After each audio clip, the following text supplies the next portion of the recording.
You're listening to The Scrimmage with Daniel Hargrove and Justin Domashevitz.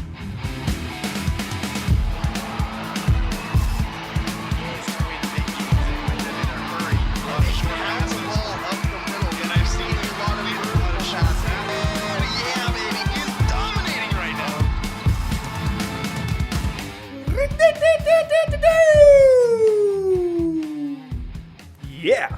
Sorry, I just heard that, what the fox say? Mm-hmm. I heard that not too long ago. Hotty. Yeah, Oh. kind of got stuck in my head. I know all the words to that Do song. you? Yeah. My children loved it. Yeah, it's a great when song. it came out. Yeah. I listened to it literally 6,000 times. Wow. I counted. On the dot. Yeah. Not like I made little stroke 6,002? counts on the wall. Okay. No, because once the 6,000th time happened, I was like, guys, this is enough. That's it. 6,000. Stop it. So now that you've heard Daniel sing it, it's 6,001. But I didn't really sing it, actually. But he Oh, okay, heard so that himself doesn't sing count. it. Yeah. 2-minute drill. Ooh. Let's go, huddle up! Gotta hurry.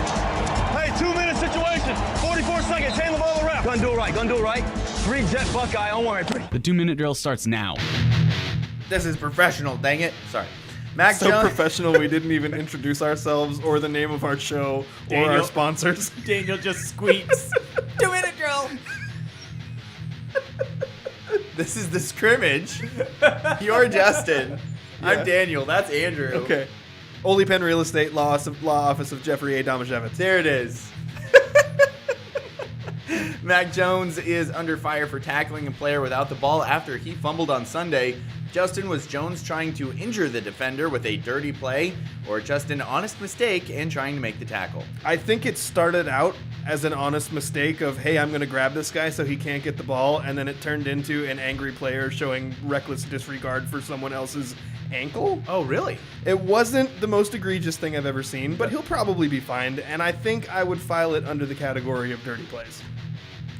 Scott Service has been named as a finalist for the 2021 American League Manager of the Year award, along with Dusty Baker of the Houston Astros and Kevin Cash of the Tampa Bay Rays. Daniel, will Service win the award?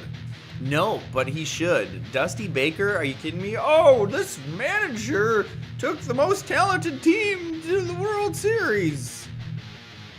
Cool. Kevin Cash, I guess, is kind of a story because, I mean, Tampa's payroll is like dirt every year. So I could see that one at least.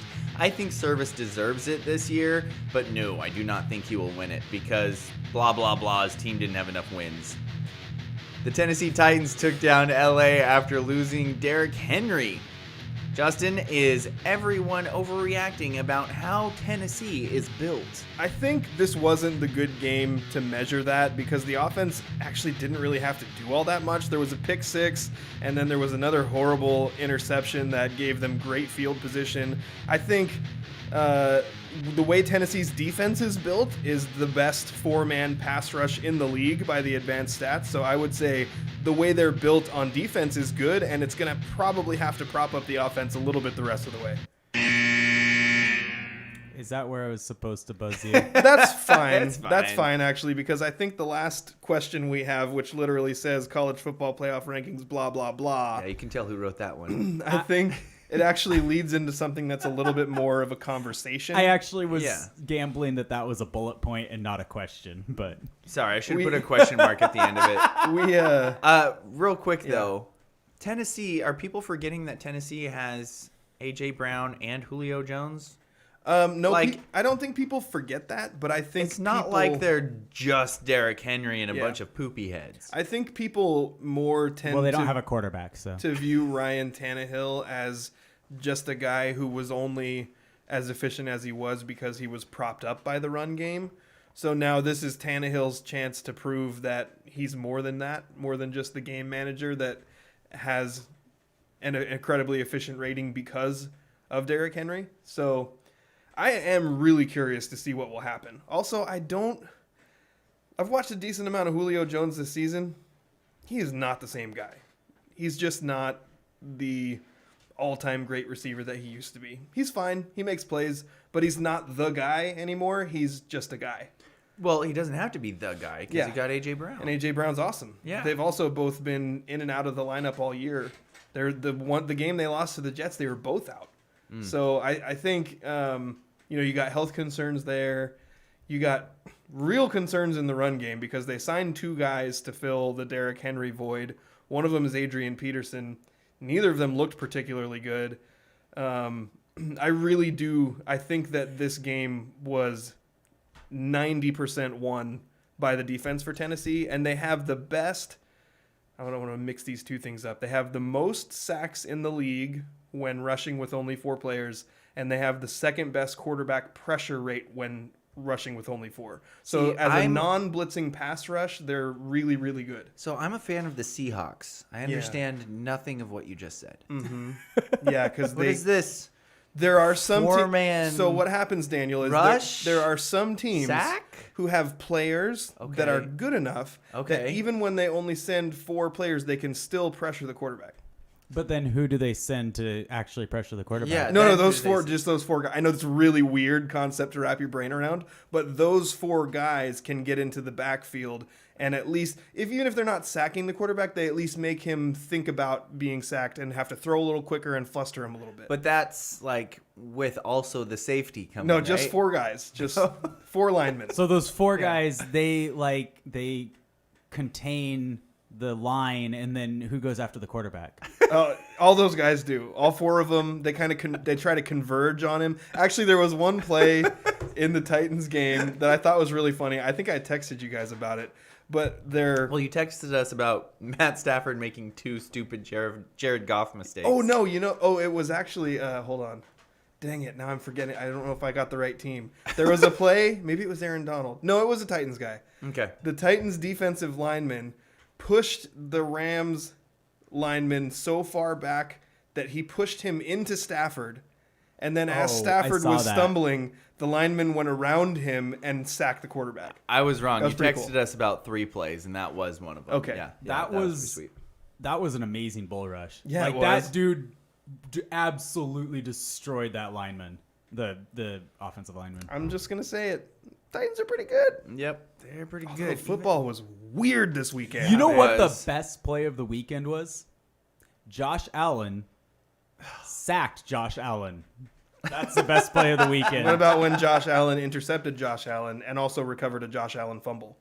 Did he actually Wait, do that? did that all happen? Did that He did happen? all 3 of those things I in didn't one. know that. Okay, I am shocked that you guys didn't hear that because I feel like I've heard it 20 times since Sunday. It's one of those things that people they've gotten so excited about it that I'm like, okay, it's cool. It's cool. I slept all day today. Okay. So I've why I been didn't hear really it. busy, Yeah, but I Andrew, you've still been working all should day. have known.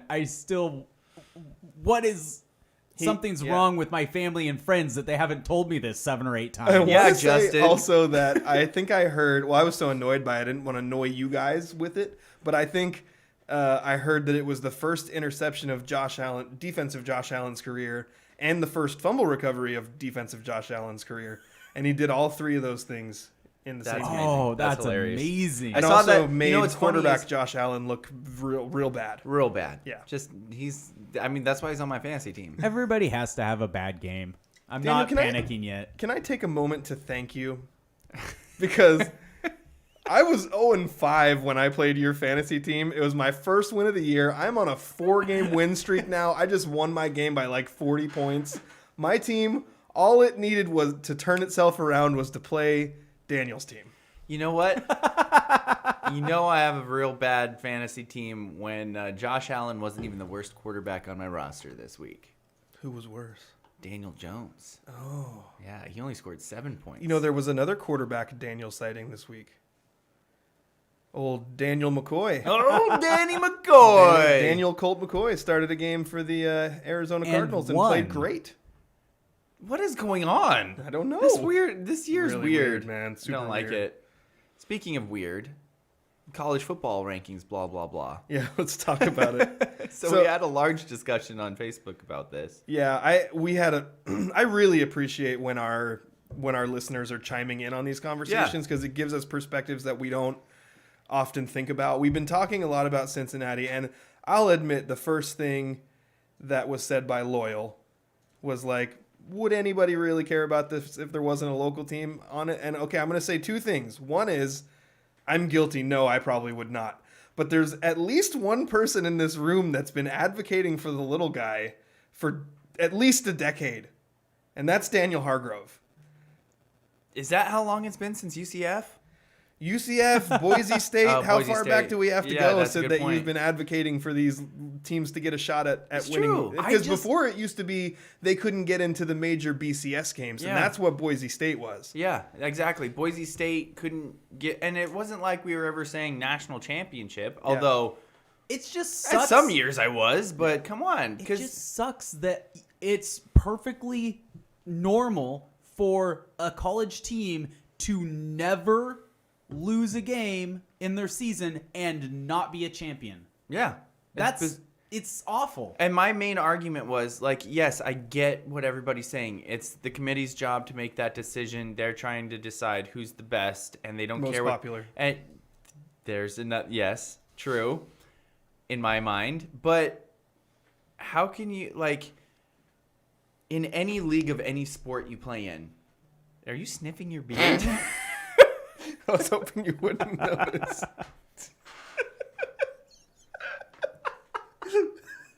You just My find beard. new and better ways to derail a show.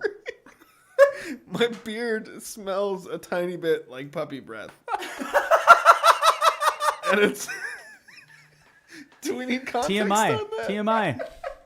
So we got this new puppy, and whenever I hold him, the first thing, he's very sweet. He's a very sweet boy.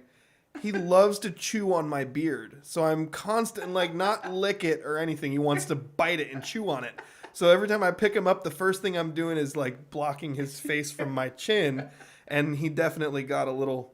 I got a little puppy breath smell in my beard. Yeah. Sorry. I caught a whiff of it, and then I thought my beard's long enough, I could get it to my nose. And I just went... You totally pulled it out there. I'm sorry. It's okay. Oh, Do you back to remember my- what you were talking yes. about? Okay. Yes, I do, because you can't forget. Because he's that- been talking about this for 10 years. Yes. If there is a league of any competition where somebody can go undefeated and actually compete, you know, where they can win all of the games they play and they can play as many as everybody else did and not lose a game, and they can't even be in the championship game or in the playoffs, then they're not in the same league and they should be in another one where they can compete for the championship. I agree. But saying all of these teams are in NCAA division football and Division I college football right now is a lie. It's an absolute lie, because if you win every single game and you don't even have a chance to play for a championship, you're not in the same league. You're not. And so it's... I know that one more expansion would probably solve that, but I bet there would still be a chance for them to screw it up.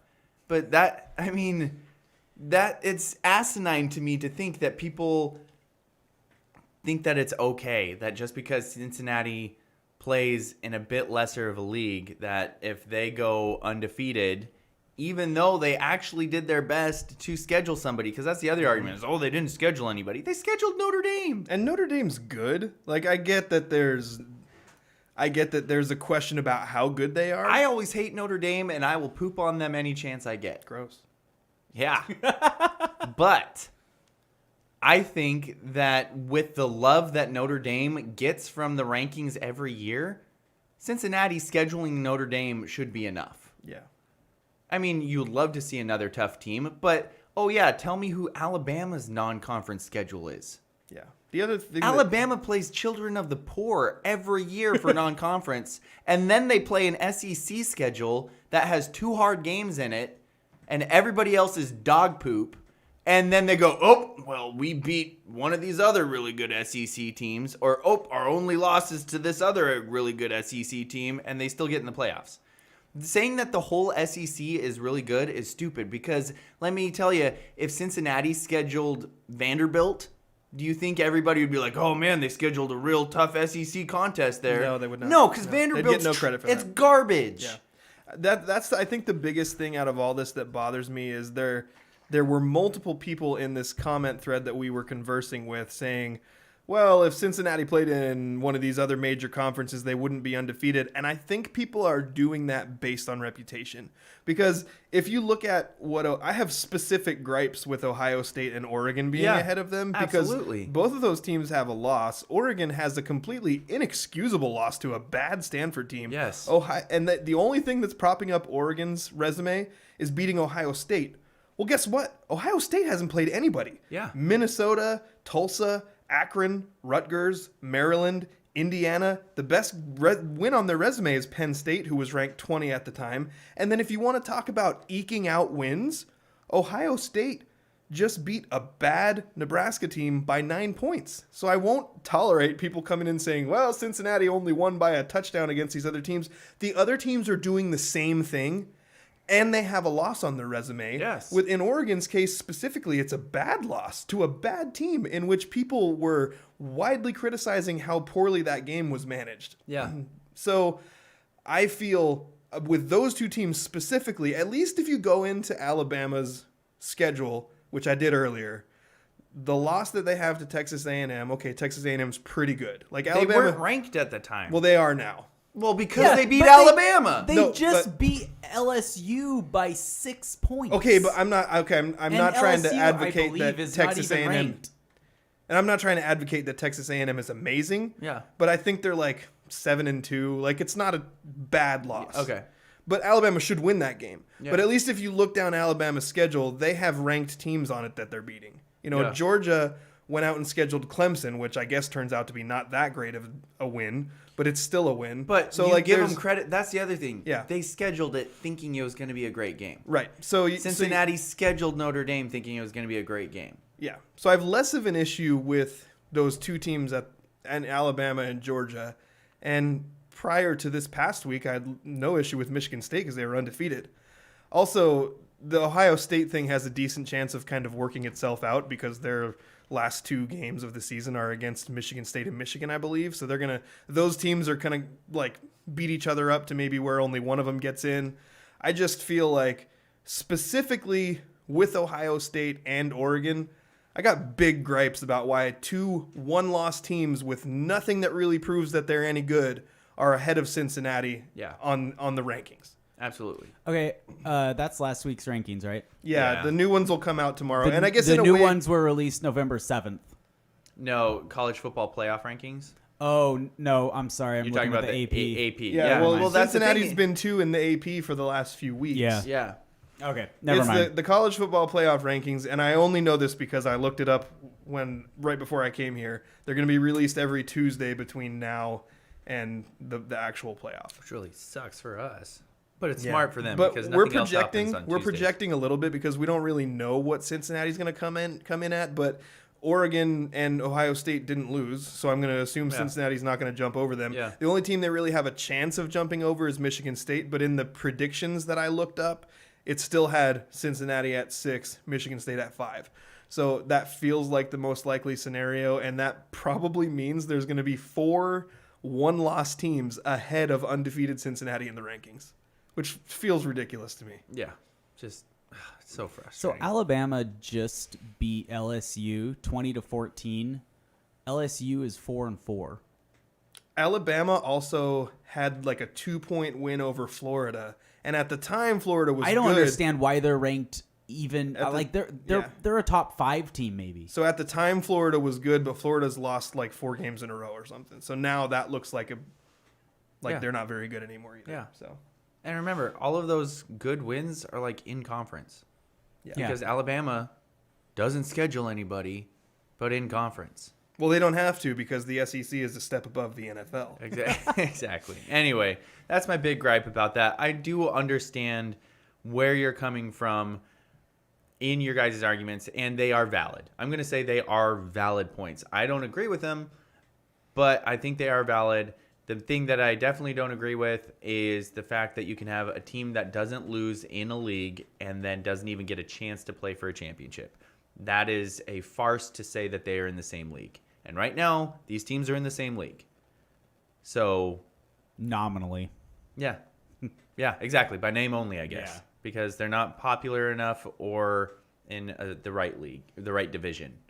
All right, Justin, do you have a stump, Daniel? I was going to try and do. come up with a... You do? I got something. No, okay. Serving questions up on a silver platter where the points are made up and the rules don't matter. Time for Stump Daniel. I think we've been a little too sportsy lately. Stump Daniel brought to you by the law office of Jeffrey A. Domashevitz, by the way. This is a sports Really? show, Taste isn't it? testing chocolate or taste testing candy was too sportsy? That was great, though. That was like, Don't you dare say that wasn't good. we'll bring that back. We'll bring that back in the It wasn't mailbag. good. You're right. We got a lot of really good comments and feedback on that. We'll bring that back a little bit. And I got a surprising take, I think, on that whole candy thing. But I was getting railed on that. as I was, That's coming up in mailbag, right? We're going to talk about that? Yeah, we'll do Okay, that. good. I think, yeah, no, and that was like 10% of our show. I would prefer that our show be 50% sports, 50% nonsense, but we'll balance it out. And so because I feel like we've been so sportsy lately, I decided to go with some crazy animal facts, Daniel. So we're gonna play true, false, crazy animal facts. Sweet. All right. So first question. Forgive me for a moment. Okay. So first question, Daniel, is this true or false? Elephants in Africa are now being born without tusks as an adaptation to poaching. So elephants are now being born with no tusks because too many elephants were being killed by poachers. Well, that's interesting because if the elephants... Sorry, I got distracted because Joel DeBlanco dropped into our live chat to say, hey, Joel. hey, what's up, guys? Hey! And they hate us because they ain't us. Yeah. Yes, sir. Did you say anus? No, ain't us.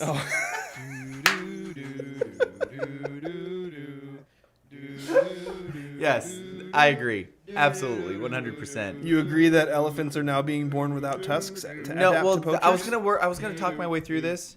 So if the poachers are killing all the elephants with the big tusks, then that would mean the elephants without the big tusks would be the ones having elephant babies, and I'm assuming genetically they would have more babies that didn't have tusks. So I'm gonna say true.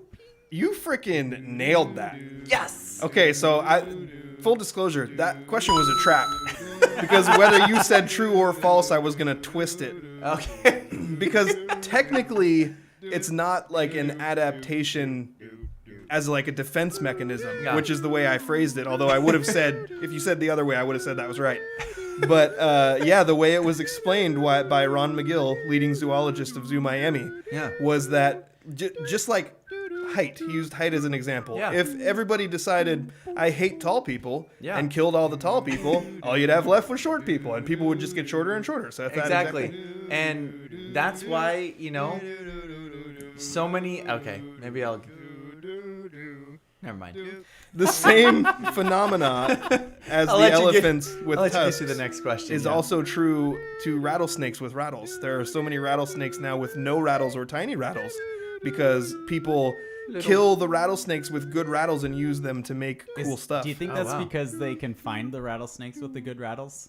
Because I'm going to kill any rattlesnake that I get in too close a proximity to. See, I would run away from said rattlesnake. All right, Fair Daniel, you're 1 for 1. You ready for number 2? Yeah. Yes. Okay. Sloths primarily live in trees and only typically come out of the tree about once a week to poop. True or false? Once a week? Yeah, to poop. Man, my son goes on streaks sometime like that. Streaks. Poop streaks. Poop streaks. I'm gonna say true. That is true. Yes. You're 2 for 2. I have no reasoning behind it except for it's funny. Okay. Next I like question, sloths. Daniel. Sloths are cute. Ringtail lemurs, Okay. as a form of conflict resolution, can excrete a smell Ugh. and try to excrete a stinkier smell to outstink the other one. I'm gonna say false. It's actually true. Male ringtail lemurs have scent glands on their wrists and shoulders. And when they get in a disagreement with another ring-tailed lemur, They secrete both smells and also a brown toothpaste-like substance, Oh. and then use their tails to waft the scent over towards the other ringtail lemurs.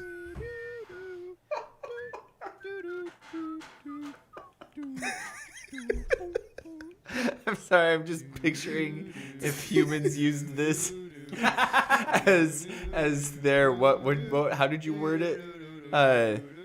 Conflict resolution. Daniel would win Yeah. so many arguments. Everybody with lactose intolerance would win so many arguments. It's like I think that... No, I'm not going to say the that. worst part about that was the brown toothpaste. I know, it's pretty gross. Why is it toothpaste like? I don't know, ask the lemurs. Or God, who created the lemurs. Next one, Daniel. Male seahorses. Yes, true. That is true. Male seahorses do get pregnant and give birth. Yep. Crazy, Which right? somehow you knew. I knew that one. That's like two already out of these that I feel like these are all pretty random. Like, is that something that's well known, that male seahorses give birth? I don't know why, but it is to me. Okay. I've seen that multiple times. Between that and the elephant one, you've got like bonus points. I think there's a true facts about the seahorse. Yeah, that probably is. I love those videos. Next one, Daniel. Facts about the mantis shrimp. Koalas, often mistakenly called koala bears.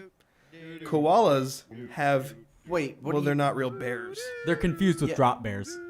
True. But Koala also, bear is not the name, it's a koala. you're also saying koala Koala. instead of koala. Koala. Is it koala? Cruella. Have I been mispronouncing Okay, this the how whole did time? you say it? Koala. Koala. I almost have like a W I think in we're there. saying the same thing. But now I don't know why I have a W in there. Koala bear. Koala bear. Why am I saying koala? Because isn't it K-O-A? Koala. Why am I putting a W sound in there? I just got a text from my wife that says, everybody knows that male seahorses carry babies. Well, Koala. everybody Okay, does hold on. now Wait. because Justin found out. We need to Exactly. resolve this, okay? Daniel, I'm going to say koala, then you say koala, and Andrew will tell us if we're saying the same thing or not. Okay, you ready? Yeah. Koala. Koala. Koala. You're saying the koala. same thing. Oh, really? It's the same picture. Okay, I feel like I was throwing in a W sound Well, in you're there. clearly spelling it wrong in your head then. I'm glad we got to the bottom of that. Okay, yeah. Anyway, what So about true these? or false, Daniel? Koalas have... No, I said it different that time. Did you? Yeah. Now it's in Koalas. your head. Okay, koalas have human-like fingerprints. True or false, Daniel? Oh, dang it, that's not the trivia I was hoping you would go for koalas. What were you going to go with? I was hoping you were going to go with they only eat a certain type of plant, and even if you pull that plant and put it on a plate in front of them, they won't eat it. They only eat it if it's off the tree. Eucalyptus. Yes, thank Nailed you. it. Fingerprint. I'm going to say false. It's actually true. Dang it, have all of these been true? In 1996, a team of anatomists at the University of Adelaide in Australia discovered that koala and human fingerprints can easily be mistaken for one another. Well, that's creepy. What if koalas start committing murders? How do you know they haven't already? It's the perfect crime. They have claws. Drop Like, bears. look at the claws on this thing. That's a koala. They don't I'm have gonna the put this up for the. energy. Can the camera see that, Andrew? Can it? Yeah. Yep. Koala claws are way scarier than I thought they were. Yeah.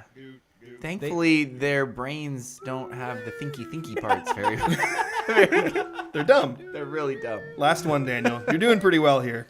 This one, I think, will hit a little close to home for you. Uh-oh. Is it beaver related? Yeah. Dang it. I think you should get a bonus point for knowing it's beaver related. I don't know. Like, there's all this stuff that I didn't anticipate you getting, and you're just getting it. We need to record at 7:30 in the evening more often. You're on top of your game here. Sharp. True or false, Daniel? Except for with intros.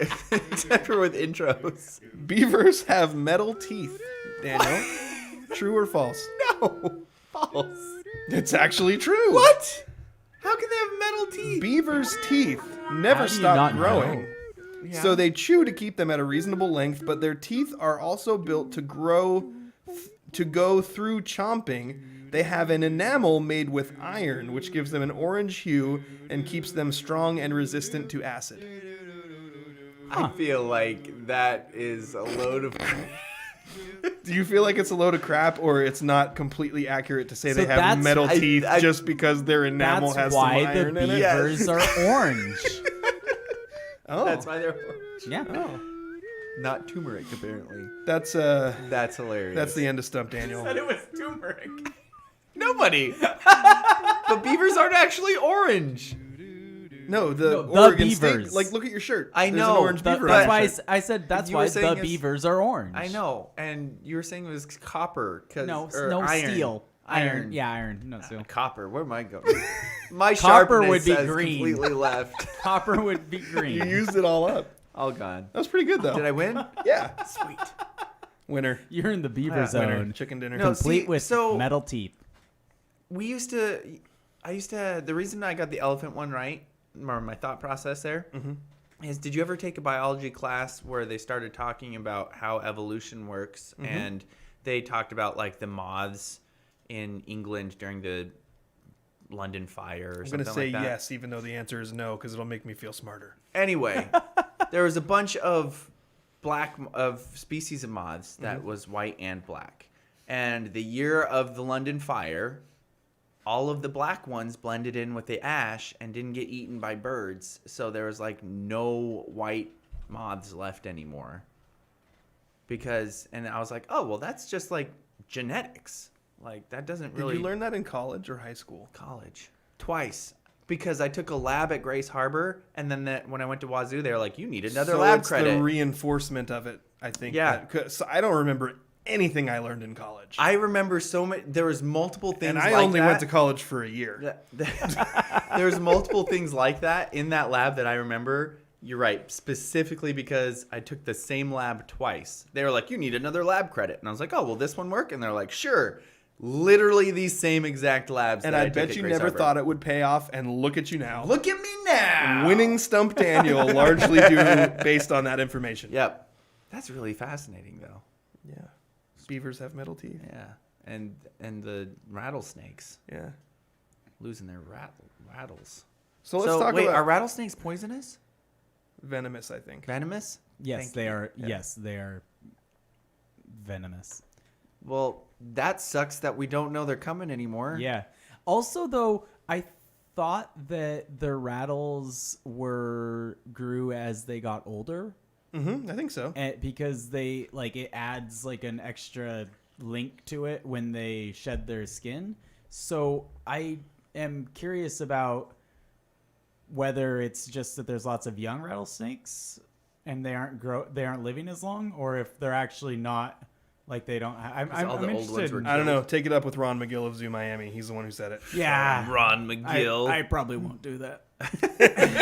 Why not? He seems like a perfectly pleasant that man. was I'm busy. That was really fun though. Thank I really you. liked the I animal put facts. almost no thought or preparation into I that. used to love zoo books. Yeah. You know, those magazines at dentist's office. Yeah, so we had a thing. I can't remember what it was called now, but like when I was a kid, we had these binders of animal facts, right? So there was this company that they actually totally tricked my parents bad, because they would do this thing where they would just send you this stuff, Yeah. and be like, "Here's the stuff you ordered," even when you didn't order it. Oh, snap. So what happened was we got it, and it's like a starter set of 30 sheets of animal facts, and here's your first binder I to think put we them had in. that too. Yeah, and then my parents were like, oh, "What is this? We didn't order this." And then all of us kids were like, "Oh, that's so cool! Look at all how much we can learn from this." And then my dad was like, "Gosh darn it! Well, I guess we have to keep doing it." And then it's like a subscription, Yeah. and then they send you like a 5 more every month or something, and you find the binder and you put it in the right spot, and then you got all these animal facts. That's pretty cool, It's though. pretty cool. But did you learn the animal facts? I don't remember them. I learned them at the time. I remember from zoo books that sharks don't have bone; it's cartilage. Mm-hmm.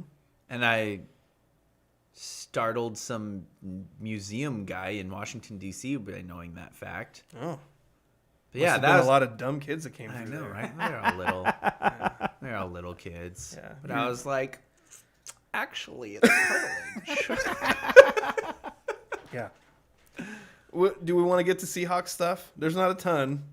There's a bit. There's two things I think to talk about. One is the return of Russell Wilson. Yeah, he's been medically Hooray. cleared to play. See, I figured he would come back, but I don't know why, but I didn't think a doctor would be like, yeah, you're good. You know?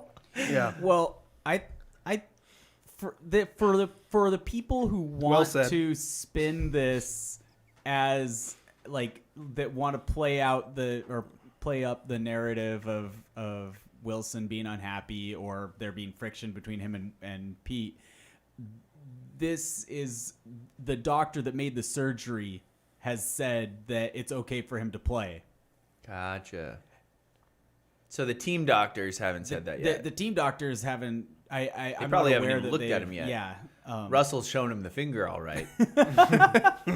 But so I've heard a little bit of that tone to the way people are talking about the news. Like, is there any doubt? I have no doubt that if Wilson, I bet even if he wasn't 100%, but he said he was ready to go, they're gonna play him. I mean, this Like- is the short end of the timeline. So as soon as I heard the first person suggest that he might come back for this game, I've been assuming he's going to come back for Yeah, this game. same here. Me too.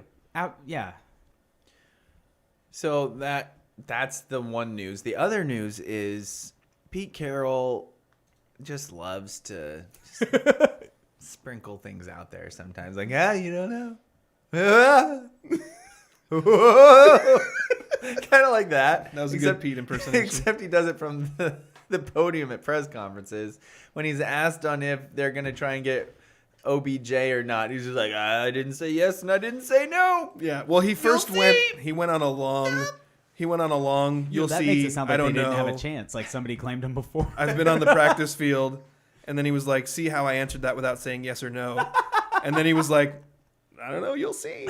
And he like ends it with this like curious little, you'll see. You know what? It was adorable. You know what my favorite Pete Carroll non-answer ever was? I don't remember what the question was, but it was how are you going to handle or how are you going to address this issue in this next week? And it was like, really well. Yeah. And the reporter's going, Gee, thanks. thanks, bud. Bless your heart. So as far as OBJ goes, Yes. I want to say if they were to bring him in, it would be cautious optimism on my part. So this was another one. We had some really good conversations in our socials about this specifically, that there's a lot of people who are saying, well, why would you think about adding a receiver? That's not what the problem is. But people, you got to understand, there's a talented player out there. There are no talented offensive linemen just hanging out there. They're all on teams. Yeah. So there's no offensive lineman you can go out to boost your squad. Yep, There's exactly. no pass rusher that's great that can boost your squad. Clay Matthews isn't going to come in and save the day. You have enough average to below average pass rushers. Clay Matthews isn't going to help. So if there's a possibility to bring in a guy who has a chance to make your team better, I think you have to at least consider it. I'd say cautious optimism because I still think there's like that tiny bit of chance that Beckham would come in to Seattle and all of us would think, okay, you're the third guy because DK's here and Tyler's here and they're both better than you right now. Yes. So you have a chance to prove yourself, but be the third guy and help this passing attack become dynamic. And I think Odell, his style of play actually would work really well with Russ because he's a freestyler and Russ loves to extend plays. So I think that could actually really work well. But I think there's at least a little bit of a chance Russ that likes Odell it when would his come in. receivers catch the That too. passes that he throws, though. Well, Odell likes it when his quarterback actually throws him the ball to him in a place where he can catch it, which hasn't been happening with Baker Mayfield. But I think there's at least a little bit of a chance that Odell Beckham comes in with the kind of attitude that he still thinks he's the guy instead of a guy. Yep. So like I have that little bit of a thought in the back of my head. I feel like I would have been 100% against this if it wasn't for last year. But the whole Antonio Brown situation has warped my thinking on this because I was like, heck no, I don't want Antonio Brown. He's a crazy person. He'll just ruin everything. And then he goes to Tampa Bay, and all of a sudden you're watching him play, and you're like, how is he allowed to be on this team with two other great receivers and a great tight end, and they all are affordable because he was a crazy person for a little bit, but now he's just super effective and, oh my gosh, still really, really good. And so I go, well, it sure would have been nice to have that, because... I mean, I said I wanted him. Yeah, I wasn't about to go there. Pete should have listened to me. Now, So is Odell at that level, though? And has he ever been at Antonio Brown's level? Because Antonio Brown was a freak show. Okay, well, Odell Beckham was, in his first few years, breaking records for receiving yards in his first X amount of games. Yeah. He was literally the greatest as a guy who had first come onto the scene. He was the greatest rookie, greatest second-year receiver of all time. Yes. And he had a really good third year, too. Yeah, exactly. But did he get hurt in Yeah, 2017? Probably just about every year. Yeah, so he had a big injury because he only played 4 games in 2017. That was still with the Giants, right? Yeah, he had a really serious injury. Yeah, and then since then it's been a lot of meh. But including with 1,000-yard season. He had a including- 1,000-yard season in Cleveland. He did, but he was targeted 133 times to get 74 catches for that 1,000-yard season. And then last year he didn't do squat either, probably because of injuries. So I don't know. So here's the thing. When I'm had looking 1,000 at yards this, with 4 when I'm touchdowns, looking at this, you're talking about if the Seahawks brought him in, they're paying $7.25 million to rent him till the end of the year. No. Would they have to pay that? Because They would have to pay that. There were rumors before that If they claimed him on would- waivers, they would have to pay that. If nobody claims him, then he'll be a free agent. Yeah. In which case, they'll have to sign him for But whatever like Justin he said, can get. are you going to get a better player that's just sitting there right now? Or are you giving up on this season? Yeah. Like, there's not a does better third option to spend your receiver- money. Does a third receiver... Well, cap space can be rolled over, so that money could be spent next year. And Cap space does can a be third rolled over? receiver... Yes, cap space can be rolled over. Then why don't teams just not spend any money and then go buy a bunch of players for the next season? Some teams do. Cleveland saved I learned this. There's rules when about- Andrew texted it to a group we were in literally a couple days ago. I didn't know that either. I looked it up, and there was a year. I remember if it was last year or this year. Cleveland rolled over $30 million of cap space.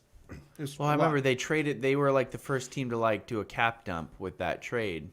But I didn't know that they were rolling over. I thought they were just getting out from under cap hits that they would have been taking that next year. I don't know what the specific rules are for rolling over, but I know that it doesn't happen automatically, but you can designate a certain amount to roll over to the next So are you year. giving up on this season then?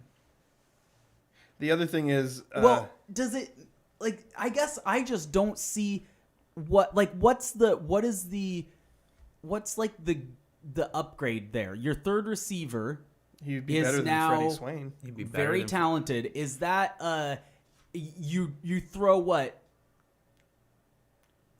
5 times a game to your third receiver? Well, that's the thing. If you had a really talented third receiver, you'd probably throw more times to him. Doubt. You can use full sentences. You don't have to talk Just like the doubt. kids. Just That absolutely reminds not. me of If you Kevin get a new from The coach, Office if when you he get a starts new- speaking in broken English. If you get a new coach, Why you might use start lot throwing word when more. few word do trick? Let's talk more time. You already have a tight end that you brought in to be a passing threat, and you don't throw to him. Okay, so what you're So saying? what about getting a third receiver that's really good is going to make Did you it's not going to be used? Did you not watch the Tampa Bay Bucks last year? The Tampa Bay Bucks aren't coached by Pete Carroll. So your specific concern is that What Pete about the Seahawks adding another receiver makes you think, yeah, they'll throw more? They don't throw because they don't have enough receivers. I don't think they'll throw more, but I think they'll be more open. Do you really think that Odell Beckham Jr. can't do more against a nickel corner or a linebacker than Freddie Swain can? It gives Like the defense one more Tyler, weapon to work. Tyler Lockett and DK Metcalf draw so much attention. You throw Odell Beckham in there, you don't think that they might get some of that attention taken away from them? You see that Gerald Everett won't get more attention? I think that it would be a tiny, possibly not even noticeable effect. Okay, so 3 receiver set and Gerald Everett. Do you really now who is the Do best I think it could DB be used / effectively? linebacker gonna go to? DK. No. I'm saying like you have the corners on DK and Tyler. Okay. You have to shade a safety over the top of one of them, at least one of them. Over the top of DK. Over the top of DK. So now you have a nickel corner or your best coverage linebacker. Are they going to cover Gerald Everett or are they going to cover OBJ? Either one. Linebacker's going to cover Everett. Okay, Corner's so gonna cover now you OBJ, have. but it won't matter because Russell will get sacked. Okay. I'm kind of with Daniel on this one. I think that anything you are you can- so overvaluing a third receiver here. I don't think it would give them 1 more point per game on average. I don't see it. I don't see an argument against adding weapons. I'm not if a weapons arguing. are- So they should get I'm not rid of- arguing so that in he your- will be in- harmful. I'm arguing that he will not be worth $8 million. I don't think he's worth $8 million either, but if you're not going to try and improve your team, then you're just giving up on the season. I disagree that dichotomy exists. It's because not also- either sign a Because wide also- receiver or give up on the team. Because also or give up on the season. Also, it's a great contingency plan because right now, if DK or Tyler goes out, you're absolutely effed in the butt. Yeah, you might have to start throwing to your tight ends. Sorry, it might not be a PG-13 You time shouldn't have anymore. said but. You should have said B. Sorry. Yes, you're right. Oh my gosh. Because we've seen what happens when one of those guys gets double teamed. They disappear. They absolutely... Because they don't throw to him. Because they're double teamed. And then it's completely gone. So if you're taking one of those guys out and you don't have another viable option, I don't know. So the only thing that I would say... I think that most of the things that you're complaining about, I'm sorry, Justin, are not because of the players on the field. It's only the third time I've tried. I'm sorry. I hear what you're saying, but I don't think it's happening because they don't have a receiver. I don't think that they're missing a receiver, and it would be different with a receiver. The only thing I would say is that, well, first of all, I'm not sure that I would be super comfortable with them blowing all of the $8 million of cap space on Odell. So I'm with you on that. Yes. But I'm not saying that it would be prohibitive, but I might be like, are you adding enough value? Which I think is your point. Are you adding enough value for that to be worth it? There's a headline from Sports Illustrated saying Odell Beckham Jr. is prepared to cause quote-unquote issues if the wrong team claims him off the waivers. Oh, Lord. So increasing the chance that he could make it all the way through waivers and then be able to be signed as a free agent, which would probably be for less money. Wait, the only thing I would say is that I don't think there's a really good argument against, just flatly against adding weapons. It's not what you're doing. You're saying, does the added weapon justify the cost to bring in the added weapon? If he goes through waivers and they get him for vet minimum, I don't care. I'm not excited, honestly, because I don't think it will. I do not think that it will matter. But I would be like, hopefully, I'm wrong. But to Daniel's point, he was talking about just having the extra weapons. It can't not help your offense. It will help your offense. It might be a fraction. It might be a ton. I mean, it didn't help the Browns' offense. I don't know if you've noticed this, but the Seahawks tend to be in a lot of really close games where a point either direction can help. The other thing also, is, but we also saw what the Seahawks offense. We We also saw what the Seahawks offense did this year with D. Eskridge and then without D. Eskridge. They were explosive and putting up a butt ton of points, and they have been poopy butt soup since then. And that is your third receiver. Are we blaming that on Eskridge? I'm saying find another correlation while Russell was still there. And the thing with Odell in Cleveland, I mean, you don't have to look very hard to find the compilation video of all the times that Baker Mayfield missed an open Odell Beckham Jr. For whatever reason, that dynamic does not work between those two guys, and I don't know whose fault it is or to place blame on anyone. I know when Odell played for the Giants, he was amazing. When he played with Eli Manning, he was amazing. He came to Cleveland, he was never as good as he was with the Giants. So does he just need to be unlocked by playing with a quarterback that can connect with him? It's like, I remember having Who this... is he playing with? Not quarterback, but who are the other receivers on that Jets team? It was Giants team. I honestly don't remember. I don't either. I was just wondering But if maybe he needs to be far and away the best receiver or the best athlete on the field. Do you remember when Chad Ochocinco went to the Patriots and it never quite worked? And it was the guys who broke it down later said Chad Johnson Ochocinco needs a quarterback who can freelance with him. Mm-hmm. Tom Brady wants to know that at all moments you are in the spot that he knows you're going to be in. Mm-hmm. Not him having to try to figure out where you're going to be on any given play. And I don't know if that's the specific disconnect that Baker is having with Odell or exactly what it is. I know that I've watched compilation videos and they've been circulating like crazy. Well, that's because Odell's dad made them. He didn't make it. He copied and pasted it. Oh, nice. But they're out there. Like, it's not hard to find. He's been open and they haven't been able to connect. Yeah. So there's an argument there that the right quarterback who could be in sync with him, or perhaps it's just the matter of needing a guy who can improvise better than Baker can, which is weird because he's kind of known for the rollout completions. Yeah. But, I mean, to me, it's another weapon on the field. And if we're talking about the difference between you paid him $200 or you paid him $2 million or $7.5 million, I almost think it's like, it's not a negligible amount, but if Pete Carroll and John Schneider look at Odell and think, hey, this could be the guy that really puts our offense over the top, it's worth it to spend that little extra money. Yeah. Because also it adds... A little extra $5 million. I think that they are likely to think that about players that aren't going to have a meaningful impact. Well, also, the depth of this team is not there in my mind right now. If Gerald Everett, DK Metcalf, or Tyler Lockett goes down, you're going, oh crap, what do we do now? You know, that's I agree with you there, and that's why I am not arguing. I'm throwing shots at him because it's fun. Yeah, but I'm not arguing against him. And honestly, I think the biggest real issue with him is his attitude, and I don't think that will be an issue in the Seahawks locker room. Because he will be number 3 receiver to 2 receivers, one who is young and prone to doing dumb things, but honestly appears to have a really good sense of like ability to take a step back and be like, that was dumb. Mm-hmm. Which that's pretty impressive for somebody that gets that ridiculous. Yeah. And Lockett honestly is incredibly mature. Like I personally credit Lockett's presence to DK not being a diva nutcase.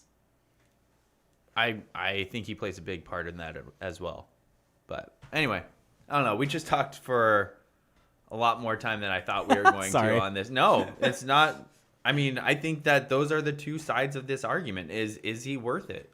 And last year, I would have been 1,000,000% on your side of it. 100%. At least 120. Yeah.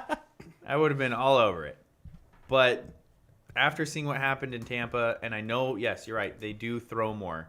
But, gosh, watching in the Super Bowl where they're like, oh, you're going to cover this guy? Well, we'll throw to this guy. Oh, you're going to cover that guy? We're going to throw to this guy. Oh, yeah, Gronk, we haven't used him all season. Now we're going to throw you 2 touchdowns. It's like having studs is never a bad thing because do you want Freddie Swain to be the guy catching the game-winning touchdown pass?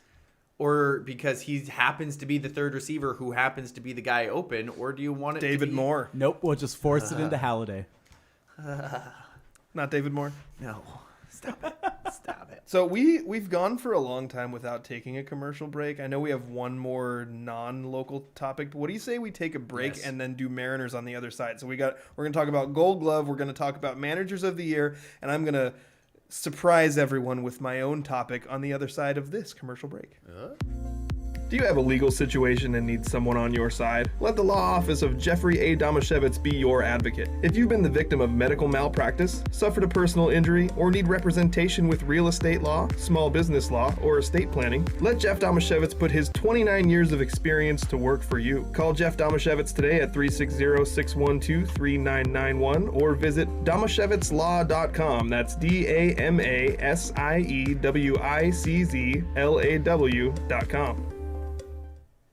Thank you to our sponsors, the Law Office of Jeffrey A. Damashevitz and Ole Penn Real Estate, the sponsor of our Ole Penn Real Estate Athlete of the Week. But before we get into our local topics, Justin, some awards are starting to be released. Finalists are starting to be announced. We talked a little bit about Manager of the Year already, but also J.P. Crawford did not get the Gold Glove this year. I'm a little bummed out.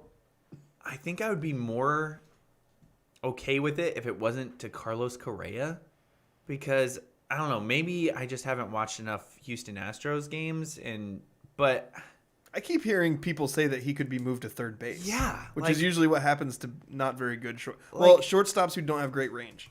yeah, so I'm a little curious that he was the other shortstop, because it feels like there's a ton of great defensive shortstops out there, and had one of them won it, I would have been like, oh yeah, that guy's a stud. But Correa is a stud because he mashes, not because he plays great defense. But are we doing this thing where he's too good a hitter to win a Gold Glove? Because sometimes I think that. Like, I'll see the Gold Glove list, and then there'll be a guy who's like an awesome hitter, and I'll be like, that guy can't win a Gold Glove. He mashes. You know what, though, is I think it's usually the other way around. You start looking at the Gold Glove list, and you're like, really? They're all all-stars? Like, one of these random outfielders isn't just a freak defensive player? So that's how I always feel like. It's like, oh, really? All of the popular players are Gold Gloves. That's... It's a popularity contest, just like the college football playoff rankings. I thought that in the last week or so, I heard someone talking about how pretty consistently Gold Gloves were the best defensive of the best players. Like, not really for the best defense, but you're one of the best players. This guy has the best defense. I don't know who it was, though. So and that's kind of how I said it was one of you guys. That's how I feel about it, but I haven't said it. But that pretty much explains what I think happens. And I thought J.P. Crawford was kind of the outlier last year. Like, I was really surprised he won the Gold Glove last year, because I didn't picture him in that echelon of players who would even be considered. You ever heard Dan Patrick talk about like the actual Gold Glove award? So it looks like a trophy, right? Yeah. So he had Harold Reynolds' Gold Glove from, the 80s or whenever Harold Reynolds played, won a Gold Glove at second base, and then he like put it in the Dan Patrick man cave for a while. It's not a trophy. It's like an actual glove that's like spray painted gold. Are you serious? Yeah. That's kind of awesome. Pretty cheap and lame. Oh. I was going to say it's kind of... Daniel's like, sweet. Sweet, it's a real glove. Justin's like, it's a real glove. I wanted it to be gold. It feels, yeah. I wanted it to be solid gold. Yeah. Yeah, you're right. That'd be expensive. I mean, It'd be pretty cool if it were gold leaf, like real gold leaf, but a glove. Yeah. That'd be cool. Justin, I mean, he's got the beard of a dwarf, so it's coming in. Is that a compliment? I don't know. What does a dwarf look like? Well, dwarves are known for having awesome beards, usually in fantasy type things. So you're getting there. Dude, their beards smell like puppy breath. Dude, you gotta stop smelling your beard. You gotta stop smelling your beard. I'm gonna try. Anyway, so that was my thought on that, because, and it's also leads into my, we can get this out of the way early. It also leads into the topic of Hall of Fame. Like, nobody goes into the Hall of Fame because they fielded really well. So the whole DH thing, how can you have somebody who doesn't even play in the field? It's like, no, nobody. I have heard zero person go, oh, this guy should be in the Hall of Fame. He had a 995 fielding percentage for his career. What Yeah. about catchers? And Never. yet, Is a there any worthless chance position like catchers a could closing pitcher can get 100% of the vote and become the most overrated athlete in any sport of all time, like Mariano Rivera. There you go. There, we got that out of the way early. But that is funny, though, right? Like, people bring up, oh, you have to play defense to get in the Hall of Fame.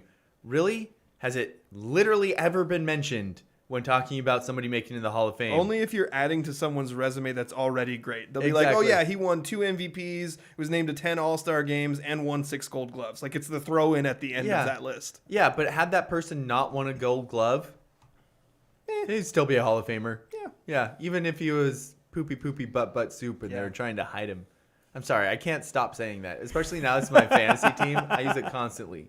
My son had a dirty diaper the other day, and I was like with him when he filled it up, and I was like, oh, is there poopy butt soup in there?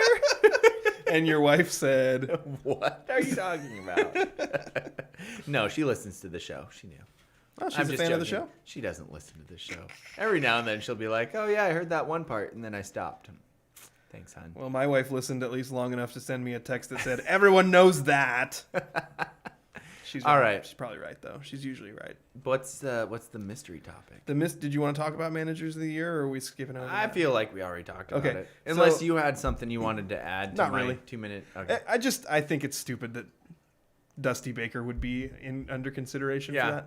Especially because everybody's thing is, oh, he managed them through Yeah. the crisis of being called cheaters 2 years out. Yeah. It's like, There's more For of an what? argument for the manager of the Rays, although I think that organization is so incredibly analytics driven that many of the decisions, if not all of the decisions, are not actually made by him. But that's me speaking with almost no knowledge.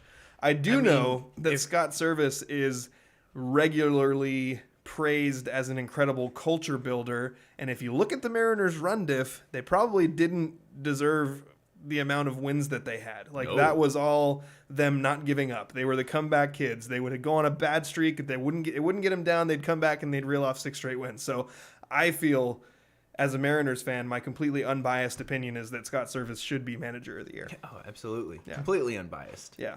All right.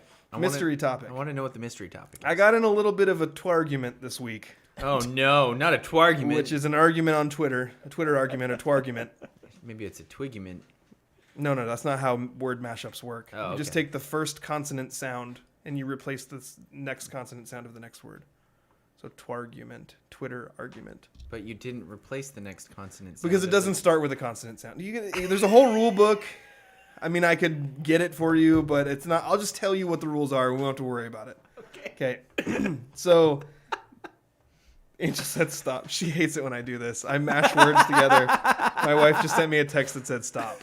I mash words together So- all day, and it annoys my wife and my So children. if you were, I like to do it too. It's a lot of fun. So if it instead of Montesano Bulldogs, it would be Moledogs. Moledogs. The Moledogs. Yeah, but you have to kind of say it with a tone like, Moledogs. See, I like to find other ways to mix it up. So instead of just saying Moledogs, I might say Mont Dogs or No. or maybe Montesano. If I were the commissioner, I would of the word mashup league, I'd fine you for that. That's against the rules. Sorry.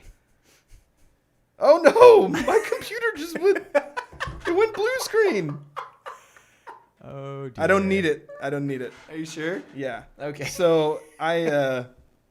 I can see the reflection of blue on so, your face. So freaking annoying. I'm gonna restart it while we do this. Okay. Okay. So I had a twargument with a dude because I tweeted, and I think that this guy followed me on Twitter just so he could argue with me about my Mariners takes, Nice. which I don't have a like it. ton of. Okay. But But they're always bad. I sometimes maybe I'm not a baseball expert. He is. He always loses arguments to me. I don't know. After watching the Atlanta Braves win the World Series, Yes.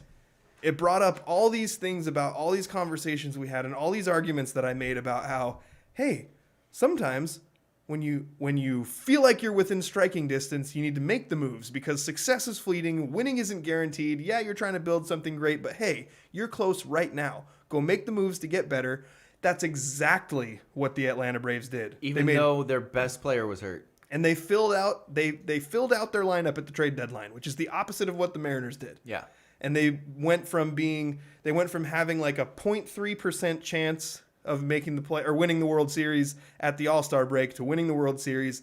They won 88 games in the regular season, which is 2 less than the Mariners, and they did it in the worst division in the entire majors. Yep. So they won less games in the worst division. Yet they still felt like, hey, our team's good enough. Let's make a run at this. As long as we can get in, we got a shot. They went in, they got the players, and once you get into the World Series, man, or once you get into the playoffs, anything can happen. Yep. And it did. It happened this year. Atlanta became a good team after the trade deadline. And I'm just like, dang it, why couldn't the Mariners have done that? And I'm not even going to say they should have done that because they definitely would have won the World Series, but like, just try. Just try to do something that shows that, hey, I want to buy into this team right now. What is happening on my computer screen? I want to see. What is Oh, this? that doesn't. Oh, Were you pressing a Easy button as mode? you started it? What is easy mode? I might have pressed a button. Well, we'll figure this out later. Anyway, Daniel, what's your... This guy that I was having the twargument with me was basically saying, no, you're wrong because the Braves were already a better team. And I was like, how can you say that when even after the additions they made, they won less games in a worse division?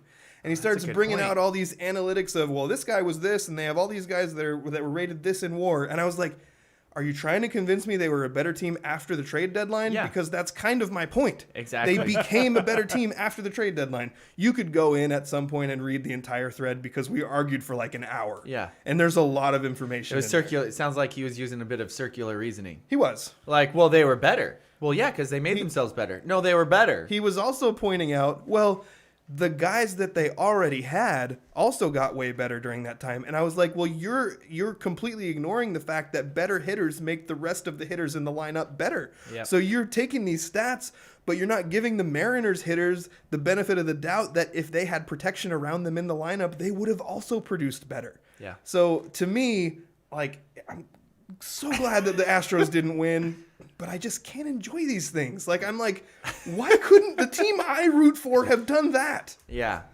And I'm with you. I think that, gosh, and I hope it works out, but they have a plan in place. Mm-hmm. And this wasn't part of the plan. Yeah. They weren't supposed to be this good, Justin, and it threw a wrench into it because they're like, oh, the players will understand. We're not this good yet. But the older players got grumpy because they got good before they were supposed to. Mm-hmm. And that threw a wrench into the plan. Community-wise, in the clubhouse, they're like, oh, crap, we weren't supposed to be this good. But then they got that good, and then they started going, okay, well, why aren't we helping this team out? Well, because theoretically you might have to trade one of those guys like a Julio Rodriguez or, somebody. I wouldn't have wanted them to do that. Exactly. And see, that's the thing is we're like, yeah, we wanted them to go get people, but here's the list of prospects we don't want them to trade. And yet the other teams would have been like, I want one of those guys. Mm-hmm. And so that's my only thing. I wanted them to do something, though. I'd like you to be a little less reasonable when you're making this argument. Yeah, but it's definitely not what the other guy's argument was. That was stupid. I agree. Come on. But I think the thing is, since their best players were already in the majors and therefore taking them off of that trading block spot, like let's say that Kelnick, Rodriguez, the three young pitchers, those young guys are already up in the Mariners organization, and then one of them gets hurt, then they'll trade whatever else is down there. Like, I don't know those guys. So, yeah, sure, trade those guys to fill out your roster. But because their, I guess, franchise linchpins hadn't gotten there yet, maybe that's why? I don't know. But I definitely looked at all these teams making the playoffs from the National League, and I'm like, oh, great. Like, yeah. And how bizarre is it that, you're right, Atlanta with 88 wins, and yet everybody looks at it and it's like, oh, the Mariners just weren't good enough. Why would you build around this team? That argument is such bullcrap, and it's for condescending dillweeds. Yeah.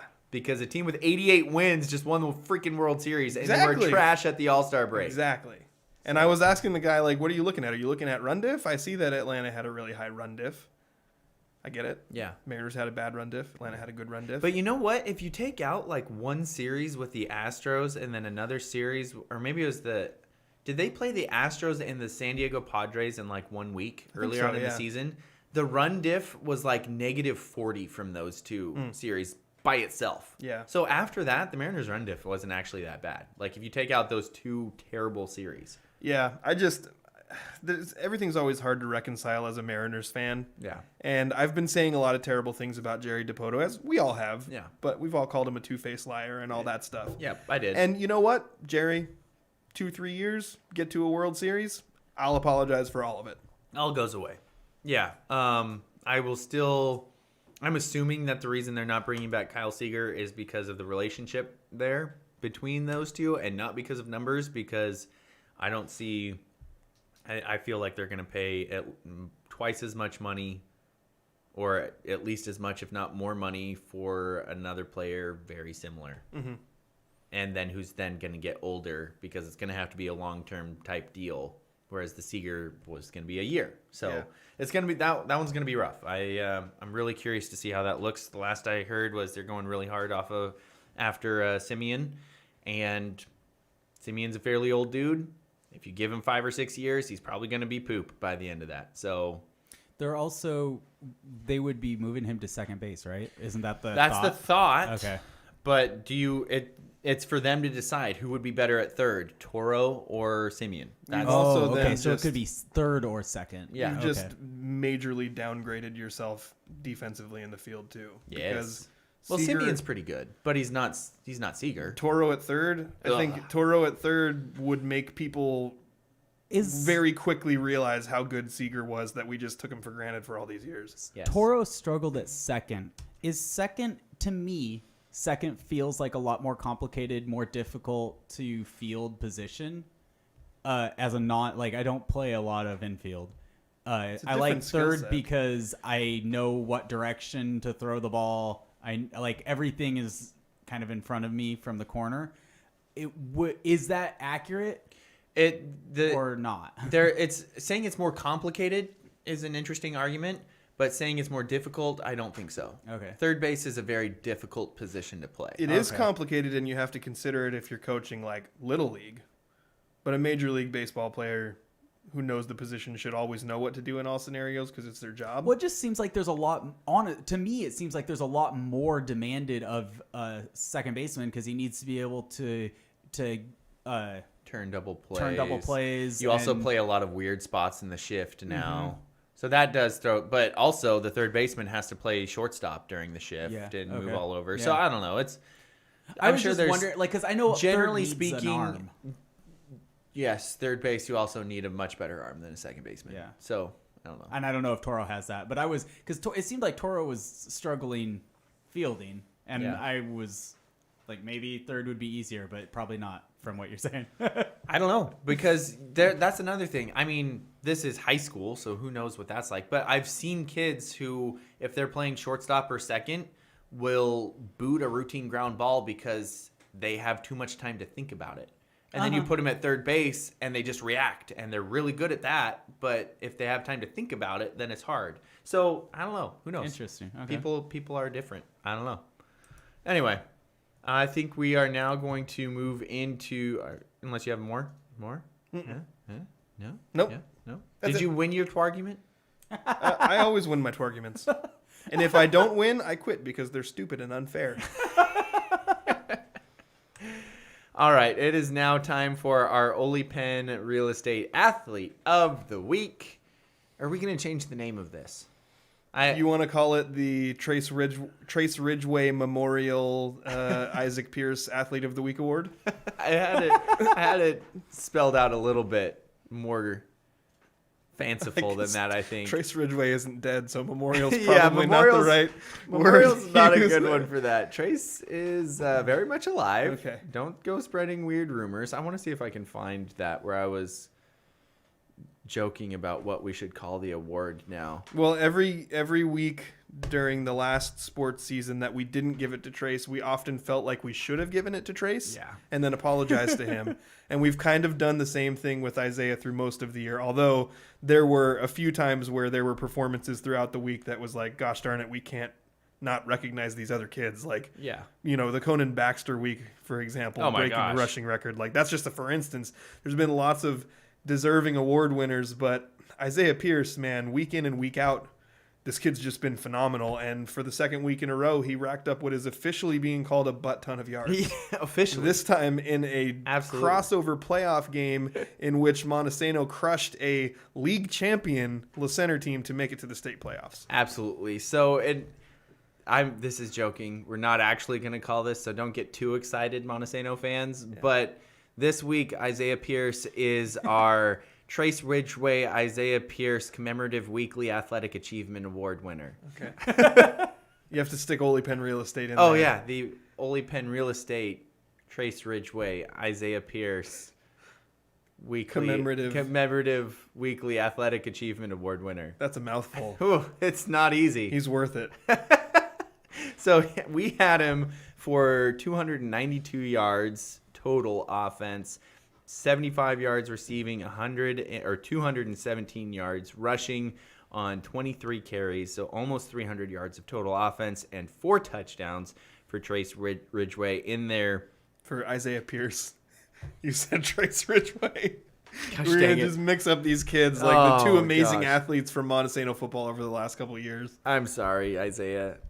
Yes, for Isaiah Pierce. And just a monster game in their win over Le Center, which was taken down a 1 seed. And as much as, you can get into different rivalries up here in the Evergreen 1A and who you root for locally and all of those things, I love it when we just crush the Trico. I don't know why I care about it so much, but it makes me happy that 3 Evergreen teams went down to the Trico and just beat the snot out of all of them. Yeah, I mean, the Tenino game and the Eatonville game against Castle Rock and Seton Catholic, those were way more blowout-y than even the Montesano Le Center game was, which ended up 42-20. I think the thing, before we talk about the game, since we're still doing our commemorative athletic achievement award thing, just to say one The thing Ole about Penn Real Estate Athlete of the Week is Isaiah Pierce. to There we say go. one more thing about Isaiah is that anytime I've ever spoken to a player, and I know many, about Isaiah, they he's amazing, he's really good. They don't go right to, wow, look at how fast Isaiah runs or look how strong he is. It's, man, have you ever seen that guy work? He was at every practice. He was in the weight room every single day throughout the summer. He's a beast in the weight room. He works super hard. He's a leader. He's the first person to pick somebody up. If you ever go watch what Isaiah does after a game, he'll be the guy that's walking over to the sophomores and saying, hey, how you doing? Hey, that was a nice play. Like, the kid is pretty much the epitome of what you want a teammate to be. And we've had the benefit of observing a lot of those over the years. And it just really stands out to me where when I talk to my son about Isaiah, I want to talk about or with my son's friends about Isaiah, I want to talk about, well, that touchdown he had, or did you see how fast he got? Did you see how he never stopped running? And they're like, yeah, Isaiah's really cool. He's a great leader. He really helps us out. He's helped us learn a ton. He leads by example with the right way to work. So, I would say this is a kid who 100% is deserving of the accolades that he's received this year. And I think, as I've been saying for the last few weeks about how good our league is, and we've been talking about it on this show, I think it's the best Evergreen 1A league I've seen in quite a while. The fact that there's some other good ones and that have been brought up. Yeah. But the fact that Isaiah Pierce didn't win one of the MVP awards. I'm sorry, I didn't roll my eyes. I was thinking of other ones because there have 2018 was really good. Yeah, and the year with Monty and Hoquiam where they were both insane, and Monty ended up winning the state title. That But was it's good, more of a top to bottom thing to me.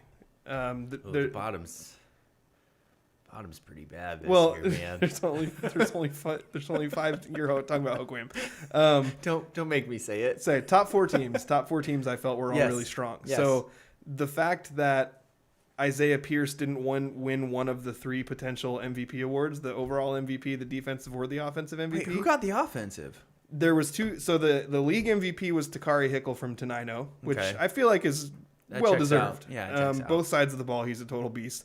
There were 2 kids from Eatonville. I'm going to feel like a jerk for not remembering their names. Nah, they're Eatonville. The We don't care. The offensive and defensive MVPs both came from Eatonville, Okay. which they're the undefeated league champion. Yeah, they that makes totally sense. deserve that. But the fact that you could have a guy like Isaiah, who was phenomenal, and I don't want to downgrade the fact that he was all league first team both ways. That's an incredible achievement. Yeah. But he's league MVP material. Oh, yeah. So the league is so strong that he couldn't get one of those MVP spots. That's a good point. That's how good the league is. That's a good point. Although I think if they beat Tenino, so maybe you could say if they have all their starters against Tenino, Sure. then he might sneak one of those in there. But anyway, I totally get what you're saying.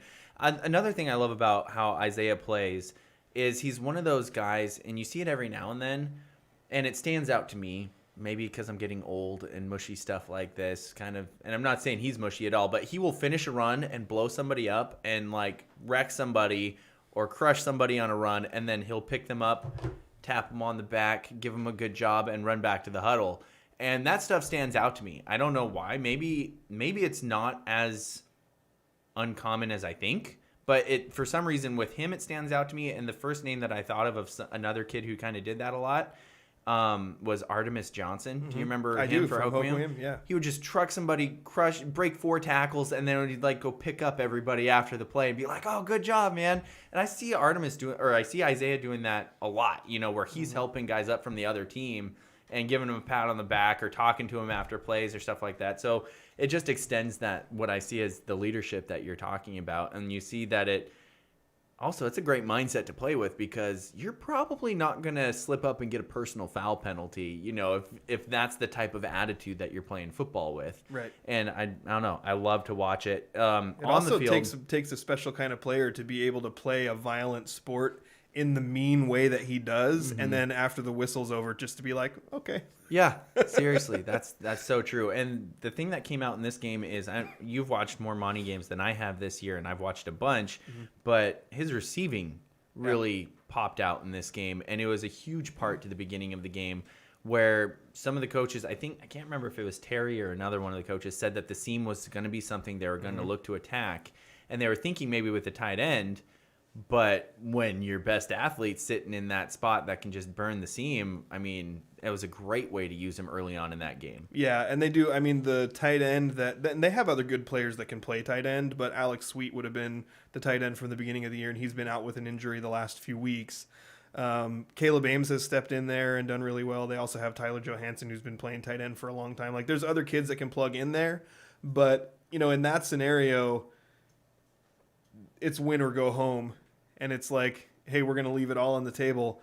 And I love the idea of sticking Isaiah in there. But you nailed it, though, because it gave him a chance to really like show what he can do in all aspects of the game. Yeah. Like most of his receiving earlier in the year had been catch a short pass, run a long way. Or, you know, catch a slant and something that's 8 to 10 yards over the middle and then run a long way. Yeah. Well, these were straight up like receiver routes that he's running and going and making these plays. Absolutely. And some of them were in traffic, going up to get the ball. Yeah. Like, they were excellent catches. He really has great hands. There was a play earlier in the season where he was juking while catching a ball that I marveled at it as it happened. Like, I can't remember very many times of seeing someone who was so sure of their hands that they would make a move while they were in the process of making a catch. Yeah. You don't see it too often. No. It's like, that's normally next level when stuff. people drop balls, you're like, oh, they tried to move before they caught Yeah, it. exactly. That's true. Football season's almost over. Monty's our only local team left, right? Yeah. So it's not like there's any other performances that can all of a sudden change what I'm about to say. I think if we were doing like football player of the year award for Wait, the hold on. I scrimmage- got something for this. Uh-oh.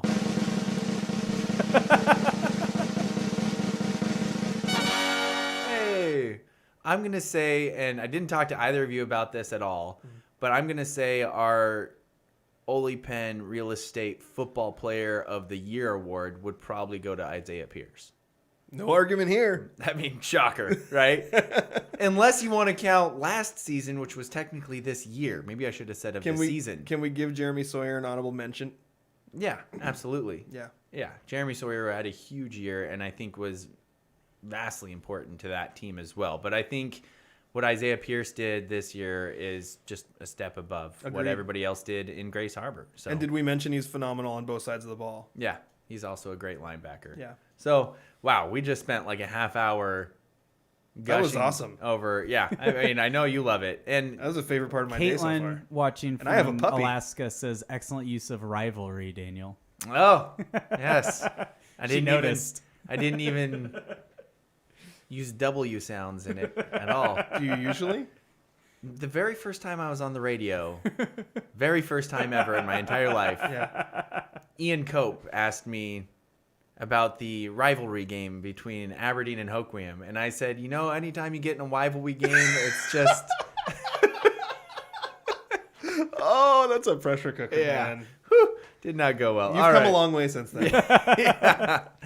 All right, I think it's time to get into the local sports roundup, which we will finish off talking about that Montesano victory over La Center, as Isaiah Pierce, as we mentioned, led them with 4 touchdowns, 2 in the air, 2 on the ground. Jaden McElravy threw both of those touchdown passes. He had an excellent game as well, and Jared Wisenhunt actually had a very nice performance in it as well. He also had 2 touchdowns for the fullback and the Montesano Bulldogs there. They get the 42-20 victory, and that came with a late touchdown late in the game that made it a little closer than it actually seemed, in my opinion. And in swimming, led by a district championship swim from Anna Madison's, the Aberdeen Bobcats girls swim team is once again sending a clutter of Bobcats to the state championship meet. Thanks to the Daily World for this information. Madison's won the 100-yard breaststroke to lead Aberdeen to a 4th place team finish at the 2A 1A District 4 Girls Swim and Dive Championship meet on Saturday at Shelton High School. Bobcat state meet swimmers include Miha Hood in the 100 backstroke and 100 butterfly, Litzy Arona in the 200 individual medley, Kira Burns in the 500 free, and Caitlin Ansich in the 1 meter dive. Love it. Also, we had another football game over the weekend that I forgot to mention in here in the show sheet, but the Aberdeen Bobcats did travel down to highly ranked Ridgefield. I believe they're number 2 in the state ranked during the RPI. I'm not positive on that. They did fall 28-0 at Ridgefield. Tough matchup for the Cats, and their season comes to a close. But we are looking forward to next year for one. Yeah, a lot of players coming back for that team. Very competitive team going in the right direction. Absolutely. For cross country, from the state cross country meets in 2A boys, Julian Campos finished 12th at cross in that state meet. Gary Sherman for Aberdeen and Will Bowling for Aberdeen also ran at the state cross country meet. For 2A, for 1A, Eric Jacklin from Montesano took 19th, and Timmy Higgins from Hoquiam was also competing in that state meet. For 1B and 2B, we've heard these kids' names a decent amount from Ocosta. Dylan Todd took 20th, Matthew Idzo took 48th, and William Idzo took 53rd. And there's something like over 130 runners in those things. So it's placing in the 50s, pretty good run, as all of those Acosta players did very well. Do we have anything from Joel DeBlanco this week? The only thing I wanted to mention, because we already kind of talked about Cincinnati and where they fall on the college football playoff rankings, I wanted to note that he recorded 17 tackles. Oh, wait a second. Is that 3 weeks in a row now? That's a lot of tackles. 3 out of 4 weeks, he's set a new. He's led the team in tackles 4 consecutive games, and 3 of those games he has set a personal best. Dang. He had 10 tackles 4 weeks ago, then I think he had 8 the following week, then 15, and now 17. So he just keeps going through and setting up upping his personal best. Really, I mean, playing his best ball towards the end of the year here for Cincinnati. That means by the college football championship game, he's going to have like 30 tackles. Yeah, he just has to keep going. We got the escalator in. Yeah. All right. So do we have a... We're running kind of long, so I'm going to save my power ranking because it will save for next week. Okay. I don't believe you had one. Next week, I'll be listing the top 5 holidays. Oh. Thanksgiving 5 times. So just think about that, people. I'll be listing the top 5 holidays. Okay. Gotcha. You want poll results? Yes. Okay, here's the first one. I put a lot of polls out. In fact, I put so many polls out that one of our followers tweeted a poll that said, "Do you think the scrimmage is putting out too many polls today?" And the 2 options were yes and definitely. Who did that? Kyle did that. Thanks, Kyle. Thanks, Appreciate Kyle. you listening. I actually really did appreciate it. I retweeted it, and it got a decent amount of votes. First question. Should your butt still be hurting 3 months after a mini bike accident? That stems from the fact that Daniel's butt's still hurting 3 months after a mini bike accident. It still hurts. Well, Daniel, 80% of our audience says you have a problem. It should not still be hurting. Uh-oh. Should we be worried about Daniel's butt? Oh, gosh. 83% of the audience said yes, we should be worried about Daniel's butt. How many of these are my butt related? That's all of them. Okay, good. Yeah. But I was legitimately worried about your butt. So Yeah. Next question. Do you agree with Tom Brady that defensive football players are dumb? Oh, this should be fun. 62% of the audience said no. They do not agree with Tom Brady. A lot of defensive Do you players ag- in the audience. Do you agree with Daniel that defensive football players are no dumber than any other football player? Which is something you said, and I made sure that I quoted you almost directly on that. Well, Daniel, 83% of the audience agrees with you. Defensive football players are no dumber than any other football player. Next one is, do you agree with Andrew that only defensive ends can be dumb? You definitely didn't quote me. No, I don't. I totally took it out of context and twisted it. Well, 60% of the audience agrees with you, Andrew, that only defensive ends can be dumb. That's concerning. The next one is Space Jam 2 the best cinematic production of the year? Which is something that I said. Yeah, that's... So 85% of the audience did not agree with me. Shocker. No, Space Jam 2 is not the greatest cinematic production of the year. Next question is, does Squid Game sound like a sequel to SpongeBob? Which is something Andrew said. And, well, this has never happened before, but 50% of the audience said yes, 50% said no. And that's out of 8,462 votes. I'm glad that you had the presence of mind to throw out an even number there. You're welcome. Yeah. No, because it's a real number. I just read it off my phone. Yeah. Next question. Is Raymond always led by a Freeman and a Gardner? Daniel, that's something you said. I thought it was hilarious. Well, 71% of the audience said yes, it is. Always led by a Freeman and a Gardner. Next question. Just simply Fork You Spartans? did do a lot. There's more. Polls. Fork Holy cow. Spartans or Spork Spartans? 80% of the audience said Fartans. Yes. I wish that would have gotten back to forks. Next question. Does it stink to be the first overall pick in a snake draft? Which the two of you agreed because you had the first overall pick, Daniel, in Yeah. our football draft. Yes. Andrew had the first overall pick in our candy draft. Yes. Well, 64% of the audience said yes. It does stink to be the first overall pick in a snake draft. And finally, one poll that I posted kind of late in the game when the Odell Beckham rumors started going is, should the Seattle Seahawks try to sign Odell Beckham Jr.? 70% of the audience said yes, they should. That's our polls for the week. All right. I love it. Oh, man. I'm so glad that you started doing that segment. It makes me laugh so hard every time. We are going to do a mailbag next and wrap up the show. But first, a word from our sponsors. At Ole Pen Real Estate, we have solidified our foundation on 4 core values. First, we continuously focus on growing our knowledge in the market and in our practices to bring the highest level of competency to our clients. Second, we provide a high level of integrity, compassion, and kindness in every aspect of our business. Third, we put the human element above business through humor, enthusiasm, and patience. And last but not least, we proactively respond to the needs of our clients.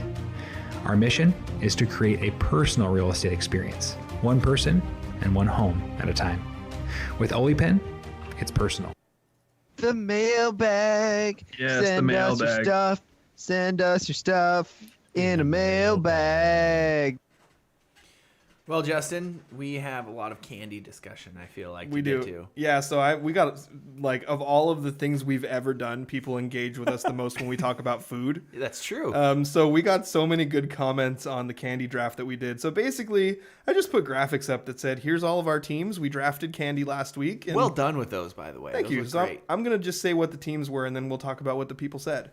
My team was Reese's Holiday Shapes, Reese's Pieces, Reese's Fast Break, Reese's Peanut Butter Cup, and Reese's Big Cup with Reese's Pieces inside. Sponsored by Reese's. Daniel, hey Reese's, if you want to sponsor us. We'll take Daniel's was Chewy Spree, Airheads, Swedish Fish, Crackle, which we later found out he was trying to come up with Crunch Bar, but they're basically the same thing, They're pretty much the same. and Chocolate Charleston Chew. Oh, yeah. Andrew's team, Snickers, Butterfinger, Kit Kat, Lindor Chocolate Truffles, and Ghirardelli Dark Chocolate Squares. Oh, he went fancy. I'm going to start with the Twitter comments because Twitter loved my selections.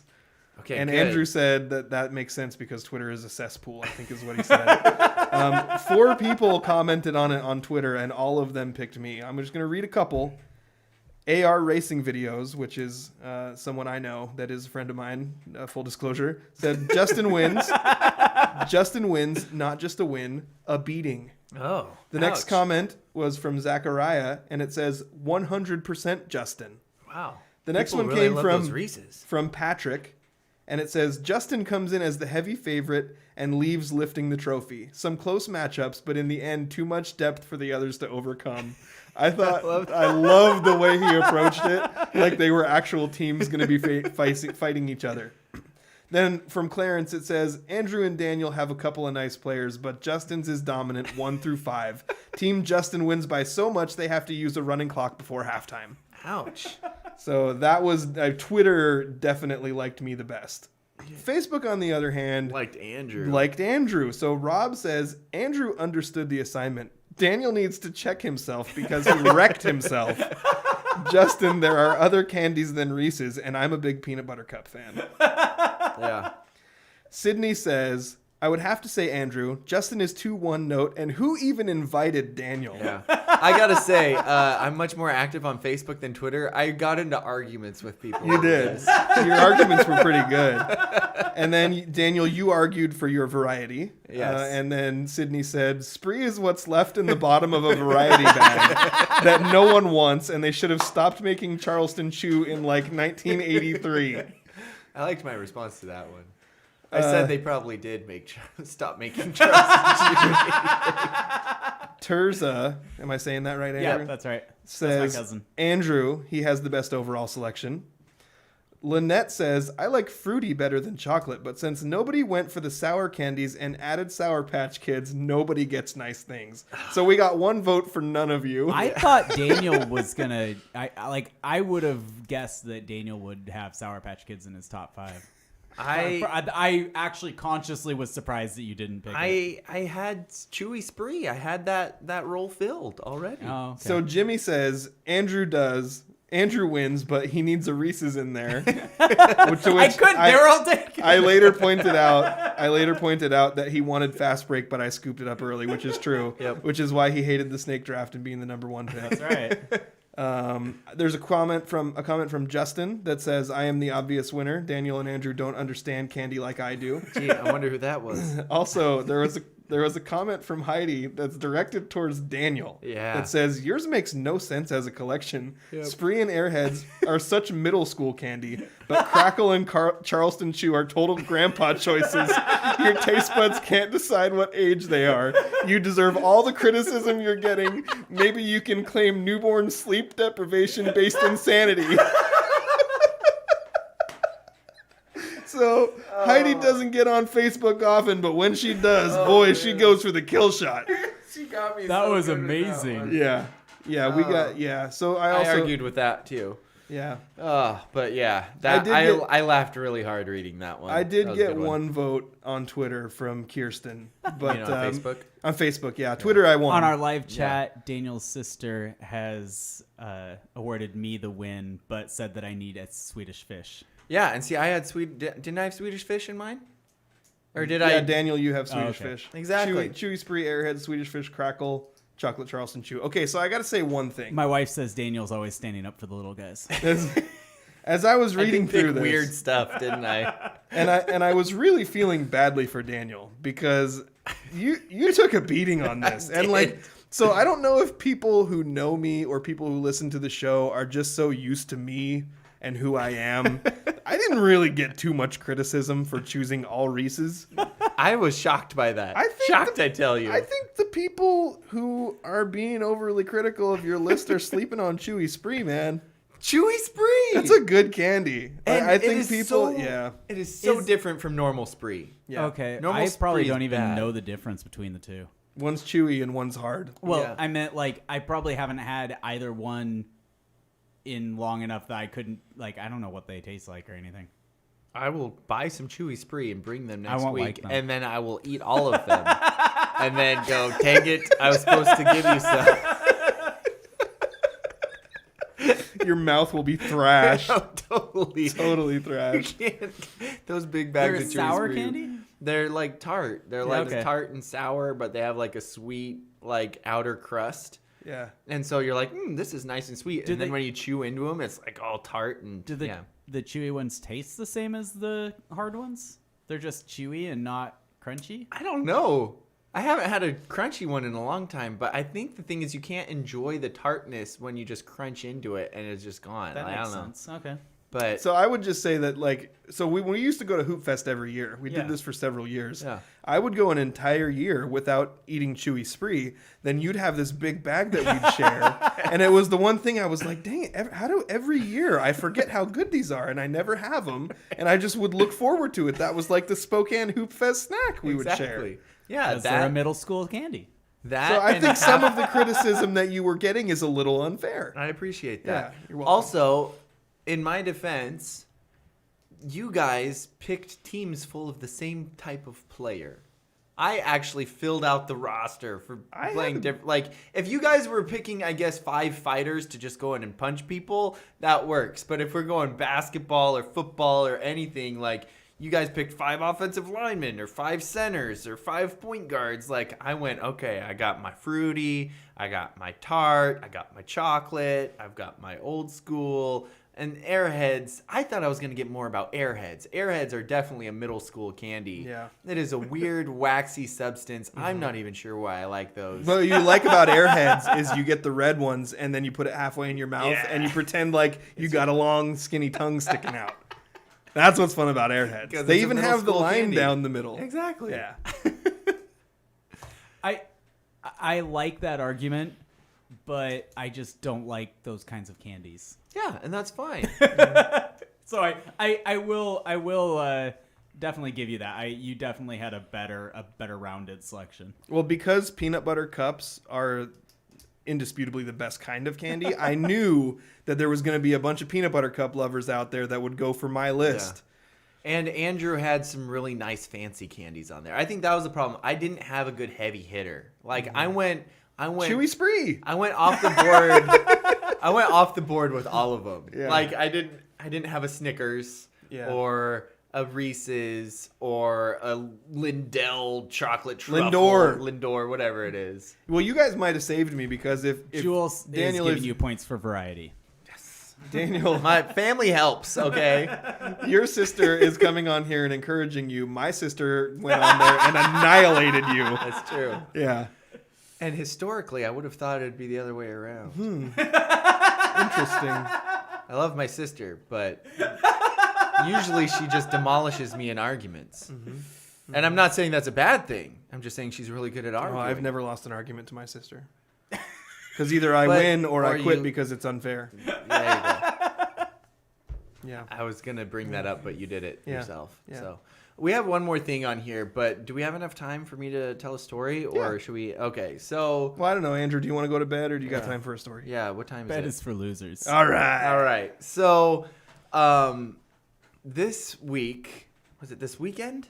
Was it 2 days ago? Are you asking me? Because I wasn't there. I don't You weren't there. Anyway, I don't think either of you guys know about this yet. So we have been hearing a critter run around in like our ceiling area in our apartment that my wife and I live in. And we've been like, crud, we got to get something up there. So we put some like rat poison up there and we think we hear it playing with it, but not really eating it. I think it's just toying with us at this point. So we'll hear it like batted around a little bit and be like, these people think I'm going to eat this. That's funny. But the other night, I walked out. My son was crying, as babies do, and you have to go get them and give them to mom, feed them, and put them back to bed. So I walked out the door and took one step, and this big freaking rat was standing right in front of my bathroom door and went taking off over towards my computer. And I was just like, ah! That's the appropriate response. Yeah, and so I'm just like, what do I do? And so I'm kind of like standing there, and then I'm like, well, my son's still crying, so I like sidle around the corner and pick up my son and take him into the bedroom and shut the door. I'm like, okay, and my wife's like, well, did I hear? I think her exact words were, "Did I hear you exclaim?" Which is really odd for She the didn't middle of want the to night. emasculate you Yeah. by saying you screamed. That's Yes. very thoughtful. Yeah, What a very thoughtful wife you Did have. I hear you exclaim? And I was like, yes, I saw the rat. And it ran over by the computer. And she's like, well, we can't just not do anything about it. Smart. And At you I was all like, your cords. I was like, well, I set a trap. I went I went and got a trap because I knew where my brother had just killed a rat with a trap, and so I knew where he set it back up again. So I went and got it, put it on the table, and Courtney was like, no, that's not good enough. We have to do something about this rat. We're not going to put our son back in his bed with a rat crawling around. What if the rat crawls on our son? And I was like, yes, that sounds terrifying. I don't want anything about that at all. Yep. So I go back out when we get done feeding the boy, and I'm like, all right, let's gather our heads. And so I grab our broom. Have I grabbed the broom yet at that point? I'm not sure, but I'm like looking around. Like I turned on some lights and I'm like looking around. And I hate this so much. This still gives me the heebie-jeebies. Our apartment has these heating pipes go through it that I have to duck so I don't hit my head on, right? And they go through our apartment and they kind of come down and go through our apartment. And I'm standing like kind of in the hallway right outside our bedroom. And I'm looking around. I'm like, I don't see the rat, but I heard something. Courtney, I think I heard it skittering on something. And I'm looking around, and Courtney goes, it's on the pipe right above your head. And I'm like, ah! No. Ah! And so I go like running. Did you down. exclaim? I exclaimed. I exclaimed multiple times. I'm like running through my apartment going like this, like it would have been a spider, and I just didn't feel it jump on my head. But I'm like keeping it, like batting it off of my head like that. And I'm like screaming as I'm running through that. Yeah, and You so gave me a little shiver I there. turn right above my head. And so I come around and we get the brooms, and Courtney and I are like, okay, what do we do? Do we poke it? Like we got to make sure we have a plan. So we have like a bucket. I think we have a bucket to see if we can try and get it in or something. I'm not even sure if we'd gotten to that point actually. We're just trying to poke it. And so we decide, okay, we're ready. We got the things, which was I think a blanket and a bucket. And good choice. So but not great because one of them was a blanket, and that's not going to capture anything. But it did protect Courtney because I poked it, and the thing jumped at my wife off the pipe. Did she exclaim? Oh, she exclaimed very loudly. She's full on scream exclaim, loud. And this is now 4:00 in the morning, and and then it jumped down and it charged me. It wasn't What? running away. It charged me. What? Well, it had to go past me. So, and I was running and screaming again more. That might have been the rare occasion that you were more afraid of the rat than the rat was of you. Oh, yes. I think that happened a couple times though. Like when it was above my head. Yeah. And just sitting there This plotting. is a devious rat. Devious rat. So it runs into a corner. dad. And maybe it was Revious. So we got it cornered, and we're like, all right, we got to get it into this tub because then we got one of those big plastic tubs. There's a name for them. Anyway, you put things in. Big plastic tub. Okay. Empty, and we're like, all right, we'll get it into this thing. So then we finally poke it out of this corner, and it starts running around. And even though Courtney and I should remember, we're bigger than it. It's scared of us. But it moves so darn quick. Doesn't seem like it's scared of It you. moves so quick that you start panicking. And so we're like, ah, ah! And so I'm like jumping around like, ah, the rat! And we're like hitting him with the broom, trying to get it into the tub. But then it skirts around and darts and it like misses the tub. And then we had put blankets under my son's room door so it wouldn't go under there because there's kind of a big gap for that door. And I don't know why, but the devious little rat wanted to go into my son's room. So it's making a beeline trying to go through that blanket. And I'm like hitting it with the tub because I'm trying. Trapping it in the tub. No, I'm trying to. But the ledge keeps drilling. I'm like trying to get it and I can't. And then it darts behind my couch and I'm like, oh no, there's no way we can get it out from behind there. Because the couch is really big, and if it wanted to, it could like chew into the couch super easy. But this rat really wanted to go into my son's room for some reason, so much so that I tossed one of our brooms into the corner, past the other end of the couch, and it went darting back this way, and then scrambled under the door into my son's room. So then Courtney and I like, okay, we're going there, and we think we know what corner it went into because it's behind the rocking chair. At this point, are you being quieter as not to disturb your son? No, because thankfully we left my son in our bedroom. Okay. We made sure that he was like protected on the Got bed. it. Okay. Yeah. Caitlin, my sister, says so many nopes, and Jewel, your sister, says she's getting flashbacks of Lady and the Tramp. Definitely some of that going on, but it gets worse. Okay, That wasn't the worst part. The pipe might be the worst Okay. part, but I have another really scary part. Okay. So we think the rat's in this one corner. So my wife now is getting she's fully woken up at this point, and she's pretty good in a crisis. Me, panic, hit it with broom, but she has devised a plan. So she's got all of the exits blocked. She's got this spot, this. Everything blocked by pads of the chair, the rocking chair that it was around, and all of these different barriers set up. And we're gonna. I like that strategy. Scoop it in, funnel it to the tub, get it in there, trap it. Now you guys are thinking. Yeah. Be smarter than the rat. All my wife's doing, right? Okay. And so we're okay, we finally got everything set up. We took 15, 20 minutes getting everything set up to my wife's liking. And we're all right, let's go to the corner where it is. It's not there. It's not there. Where did it go? Where did it go? So we're poking around Back all to the these pipe. different places. Well, at one point, I had picked up the rocking chair and carried it out of the room. And the only thing that we can think of, because we always had one eye on that corner where we thought it was the whole time, is it wasn't in the corner. It was attached to the bottom of the chair Spider that I rat. had picked up, and it could have jumped down my pants. But I picked it up and I literally carried it out of the Did you room. check your pants? No, it could have just come out in my pants. Yeah. You're right.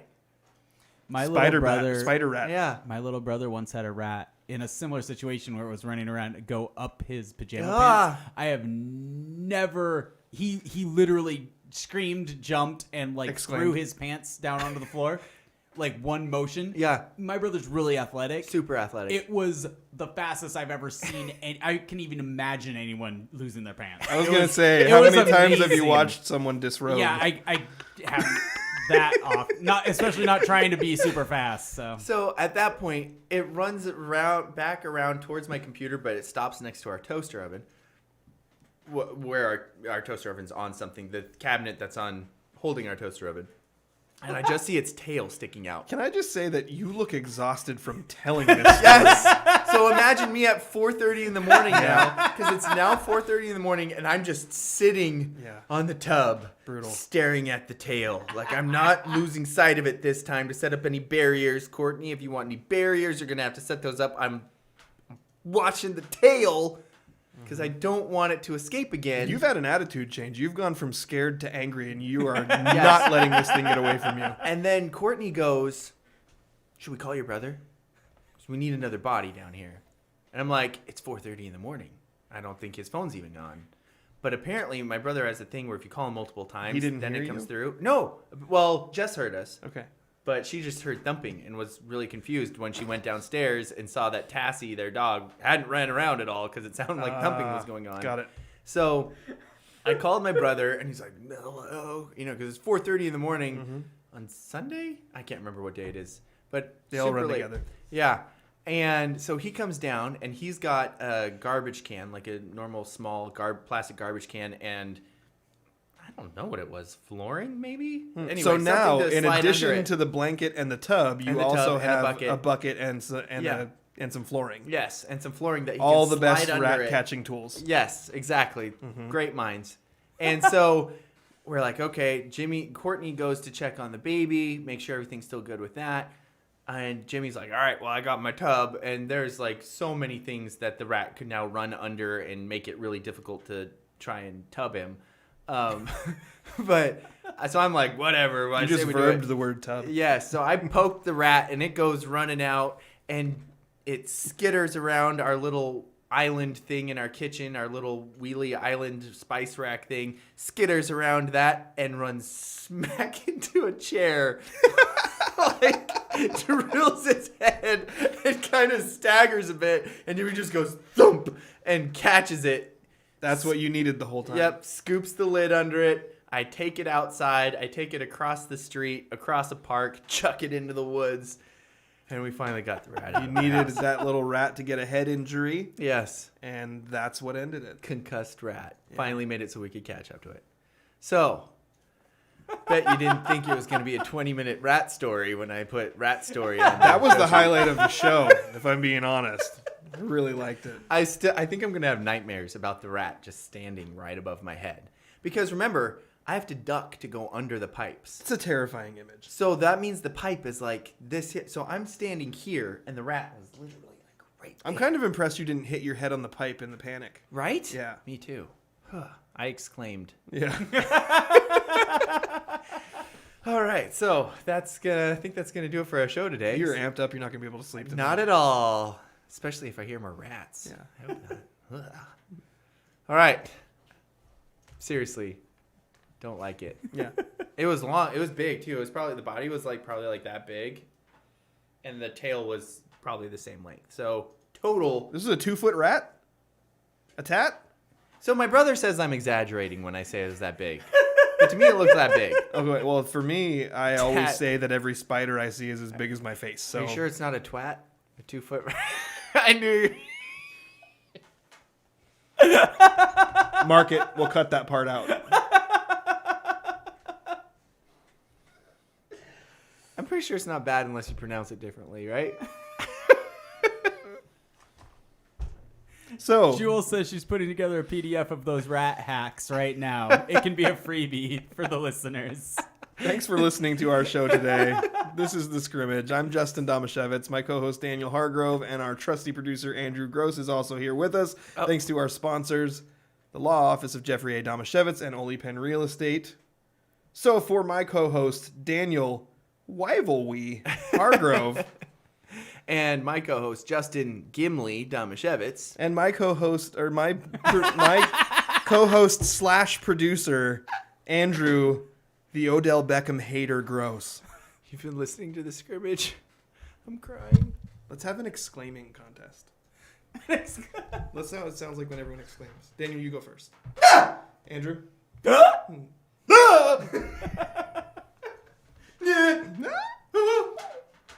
Moo. That was a